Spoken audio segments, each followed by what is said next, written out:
Hello കൂട്ടുകാരെ, ഇന്നത്തെ promo വിശേഷങ്ങളിലേക്ക് എല്ലാവർക്കും സ്വാഗതം. ഇന്നത്തെ പ്രൊമോയിൽ നമുക്ക് കാണാൻ കഴിയുന്ന അങ്ങനെ ബാലചന്ദ്രൻ കൃഷ്ണൻജോ മോളോട് എല്ലാ കാര്യങ്ങളും തുറന്നു പറയാണ്. അലീന അവളെ സ്വന്തം ചേച്ചിയാണ്, ഇനി ഞാൻ എന്താ വേണ്ട നീ എന്നെ പറയുന്നൊക്കെ പറയേണ്ട. ആ സമയത്ത് കൃഷ്ണൻജോ മോൾ അലീനെ ഞാൻ ആലോചിക്കേണ്ട, അലീനയായിരുന്നില്ല എൻ്റെ സ്വന്തം ചേച്ചി, ഞാൻ വെറുതെ ആ ചേച്ചിയോട് ഞാൻ തെറ്റിദ്ധരിച്ചല്ലോ എന്നൊക്കെ പറഞ്ഞിട്ട് വല്ലാതെ വിഷമിക്കേണ്ട. എന്നിട്ട് അലീനയുടെ അടുത്തേക്ക് ചെന്നിട്ട് പോയി കെട്ടിപ്പിടിച്ച് കടന്നുറങ്ങേണ്ട അലീനയുടെ കൂടെ. അലീനയ്ക്ക് കുറേ ഉമ്മകളൊക്കെ കൊടുത്തിട്ട് അലീനയുടെ ഒപ്പം കെട്ടിപ്പിടിച്ച് കടന്നുറങ്ങുന്നുണ്ട്. പിന്നെ കാണിക്കണം പിറ്റേ ദിവസം രാവിലെ നമ്മളെ രാജീവനെ വിളിച്ച് പറയുന്നുണ്ട്, എനിക്ക് ഒരേ ഒരു സംശയമുള്ളൂ രാജീവ, ബാലചന്ദ്രൻ അലീനയും കൂട്ടിയിട്ടാണ് പോയതെന്ന് എനിക്ക് അറിയണം എന്നൊക്കെ പറയുന്നുണ്ട്. അലീനയും കൂട്ടിയിട്ട് പോയിട്ടുണ്ടെങ്കിൽ നമ്മൾ തോറ്റില്ലേ എന്നൊക്കെ പറയുന്നുണ്ട്. അപ്പോൾ രാജീവൻ പറയുന്നുണ്ട്, നമുക്ക് വഴി ഉണ്ടാക്കാൻ വൈജയെ നീ ക്ഷമിക്കുക എന്നൊക്കെ പറയുന്നുണ്ട്.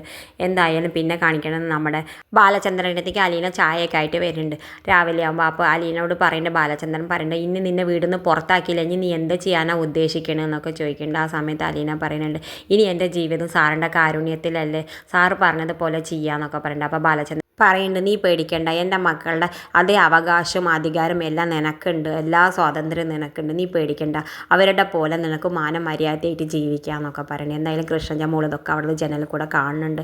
അവൾക്ക് ഇതൊക്കെ കേൾക്കുമ്പോൾ വലിയ സന്തോഷമാവുന്നുണ്ട്. അച്ഛൻ ശരിയായ തീരുമാനമാണ് എടുക്കണമെന്നൊക്കെ വിചാരിച്ചിട്ട് സന്തോഷിക്കുന്നുണ്ട്. ഇത് കാണിച്ചുകൊണ്ടാണ് ഇന്നത്തെ പ്രൊമോ അവസാനിക്കുന്നത്. ഇതുപോലുള്ള പ്രൊമോ വിശേഷങ്ങൾ നിങ്ങളുടെ മുന്നിൽ എളുപ്പത്തിൽ എത്താൻ ഈ ചാനൽ ഒന്ന് സബ്സ്ക്രൈബ് ചെയ്യാൻ മറക്കരുതേ.